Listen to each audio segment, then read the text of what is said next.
So friends, Ram cinema ఇప్పుడే చూడడం జరిగింది. నాకైతే బాగా నచ్చింది. మనతో మన సినిమా డైరెక్టర్ ఉన్నారు. Hi sir.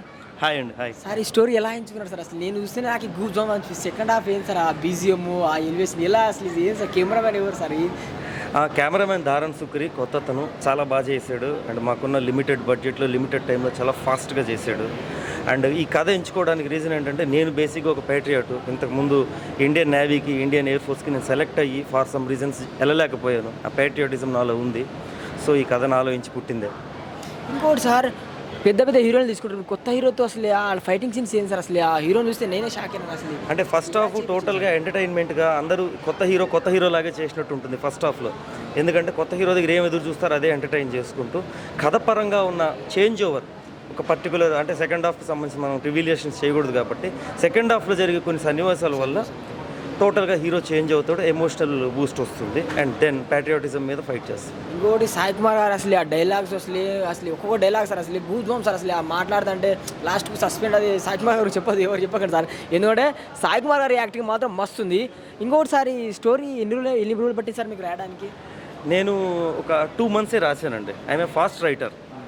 డైలాగ్స్ గురించి కొంచెం హోంవర్క్ చేశాను, రీసెర్చ్ చేశాను. ఎందుకంటే ఇందులో చెప్పిన ప్రతి మాటలోనూ నా దగ్గర డాక్యుమెంటెడ్ రెఫరెన్సెస్ ఉన్నాయన్నమాట. ఎస్. ఇంకోటి సార్, ఈ స్టోరీ మాత్రం నాకైతే బాగా నచ్చింది.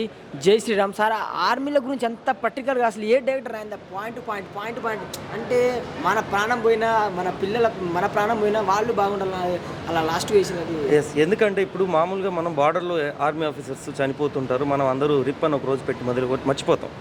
ఒకరోజు 2 రోజు ఫేస్బుక్ స్టోరీ, ఒకరోజు వాట్సాప్ స్టోరీ అయిపోతుంది. కానీ వాళ్ళ పిల్లలు, వాళ్ళ లైఫ్లు ఎప్పుడు ఒకలాగా ఉండదన్నమాట, వాళ్ళ ఫ్యామిలీస్.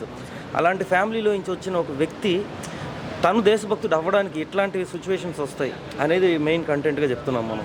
ఇది ఖచ్చితంగా చాలామంది తెలుసుకోవాల్సిన విషయం, వాళ్ళ లైఫ్లో ఎలా ఉంటుంది. నేను రీసెర్చ్ చేసి ఇవన్నీ చేశాను. ఇవన్నిట్లో చాలా లైఫ్ క్యారెక్టర్స్కి నేను పేర్లు చెప్పలేను, కానీ చాలా రియల్ స్టోరీ ఇన్సిడెంట్స్ తీసుకున్నాను. ఇది ఫ్రెండ్స్, నాకైతే రామ్ మూవీ లాస్ట్ క్లైమాక్స్ మాత్రం గూస్ బంప్స్, ఎవరు ఊహించుకోలేం. సినిమా మాత్రం మస్తుంది. రేపు రిపబ్లిక్ డే, అందరూ చూడండి. సినిమా మాత్రం సూపర్ ఉంది. ఒక హనుమాన్ సినిమా తర్వాత నాకు నచ్చిన దేశభక్తి సినిమా అంటే రామ్ సినిమానే. ఇది మాత్రం పక్కా. Thank you. సూపర్ సార్, మస్తు వచ్చేసారి.